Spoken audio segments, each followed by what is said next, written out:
Assalamualaikum warahmatullahi wabarakatuh. Saya Devi Kamilia, guru matematika SMP Negeri 6 Mataram. Pada video ini saya akan menampilkan praktik baik pembelajaran mendalam atau deep learning pada mata pelajaran matematika dengan judul Miniatur Rumah Adatku, dengan tema yang saya ambil yakni matematika dalam dunia nyata. Selamat menyaksikan. Tahap persiapan. Sebelum pelaksanaan pembelajaran, saya membuat kit miniatur rumah adatku berupa potongan-potongan bangun datar yang nantinya akan dirakit oleh peserta didik menjadi miniatur rumah adat. Kit miniatur rumah adatku terdiri dari potongan styrofoam, potongan-potongan kecil bangun datar tadi, serta uang-uangan yang akan digunakan untuk membeli stiker yang akan digunakan siswa untuk melapisi permukaan rumah adat yang akan dirakit. Kegiatan pendahuluan. Assalamualaikum warahmatullahi wabarakatuh.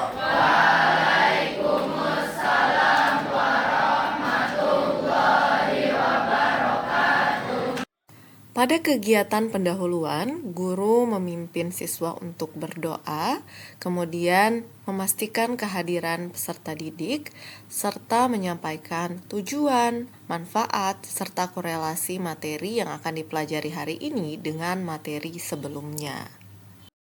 Kegiatan inti. Kegiatan inti diawali dengan tes kemampuan awal peserta didik terkait dengan materi prasyarat luas permukaan bangun ruang, yang mana dalam hal ini guru menggunakan quizzes paper mode.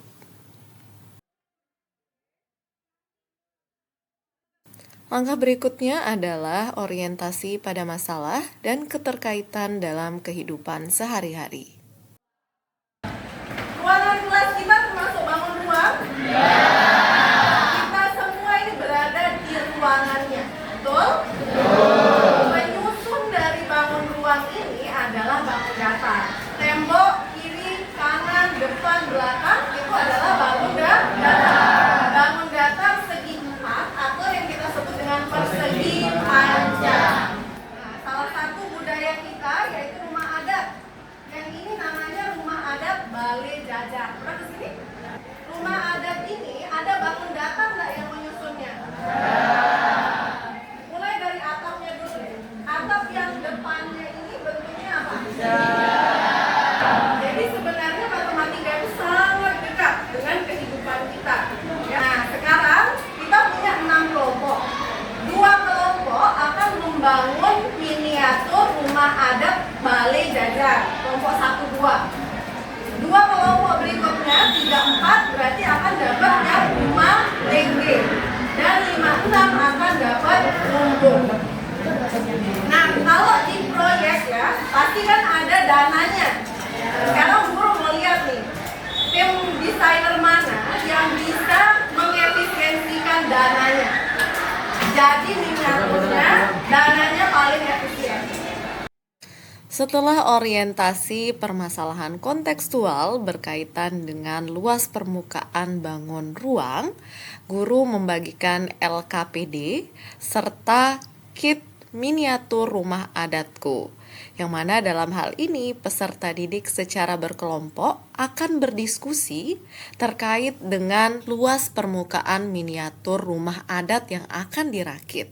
Kemudian menentukan kebutuhan stiker untuk melapisi permukaan rumah adat tersebut, serta menentukan biaya yang diperlukan untuk membeli stiker tersebut, dan seefisien mungkin mengatur penggunaan dananya sehingga miniatur rumah adat dapat terselesaikan dengan lapisan stiker yang rapi dan penggunaan dana seefisien mungkin. Peserta didik mulai mendiskusikan luas permukaan dari setiap bagian miniatur rumah adat. Peserta didik menggambar bangun datar yang menyusun miniatur tersebut pada LKPD yang tersedia. Setelah itu, peserta didik menentukan luas dari masing-masing bangun datar penyusun miniatur rumah adat tersebut. Berdasarkan hasil perhitungan tersebut, peserta didik dapat mengetahui luas permukaan stiker yang dibutuhkan untuk melapisi miniatur tersebut. Terdapat 3 jenis motif stiker yang dapat dibeli siswa dengan uang mainan, yakni stiker motif anyaman bambu, motif jerami, dan motif kayu, yang mana siswa telah menentukan berapa kebutuhan stiker untuk masing-masing motif bergantung dari bagian mana dari miniatur tersebut yang akan dilapisi. Bentuk dari stiker yang telah dibeli siswa tentunya tidak sama persis dengan bagian-bagian miniatur rumah adat. Bentuknya dalam hal ini segi 4 dengan ukuran yang berbeda-beda tergantung dari luas permukaan dan harganya. Sehingga dalam hal ini siswa harus mampu mengukur, mengatur dan menggunting stiker tersebut sehingga mampu melapisi bagian dari miniatur rumah adatnya.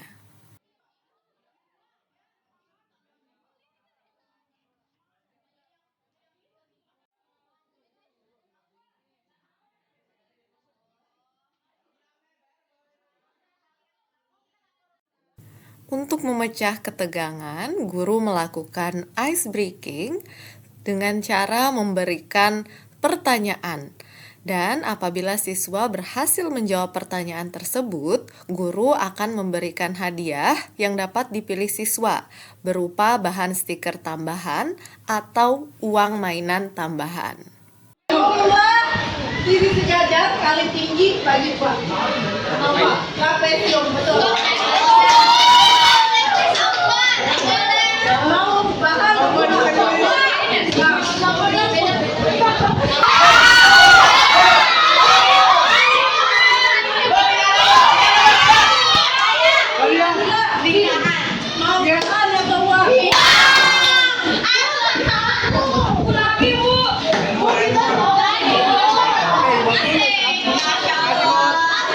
Peserta didik kemudian merakit komponen miniatur yang sudah selesai terpasang stiker menjadi miniatur rumah adat yang direncanakan. Peserta didik mempersiapkan diri untuk tampil mempresentasikan hasil kerja kelompoknya. Malengke adalah rumah adat tradisional suku Bojo di Bima, Nusa Tenggara Barat yang unik karena bentuk atapnya tinggi dan mengerucut mirip seperti alas yang ditopang di kepala. Pertama ada persegi panjang yang nanti akan dilipat menjadi 2 untuk menjadi atap. Lalu ada segitiga untuk ini. Selanjutnya untuk biaya yang kami gunakan, pertama kami menggunakan stiker jerami berukuran 5 cm x 5 cm, yaitu harga satu stiker yaitu 25.000. Kami menggunakan 4 stiker dan menghasilkan biaya 100.000. Kesimpulannya, melalui pelajaran ini kami dapat mengetahui bahwa matematika sangat dekat dalam penerapan kehidupan sehari-hari dan kami juga belajar cara mengatur keuangan yang efisien. Baik, ada yang ingin bertanya? Apakah bahan-bahan yang kalian beli itu sesuai dengan anggaran yang kalian rencanakan? Tentu, karena kami selalu memperkirakannya terlebih dahulu. Jadi kami nggak mungkin asal beli gitu aja. Kami berencana awal. Ya. Kegiatan penutup. Guru mengajak peserta didik untuk merefleksikan pembelajaran pada hari ini, kemudian menyampaikan materi pelajaran yang akan dipelajari berikutnya, menutup kegiatan dengan doa dan salam penutup. Pembelajaran tadi sangat menyenangkan. Kami juga belajar bahwa matematika sangat dekat dengan kehidupan kita sehari-hari. Dapat membantu siswa untuk berpikir dengan menggunakan konsep pola permukaan yang dimana dekat dengan kehidupan kita sehari-hari.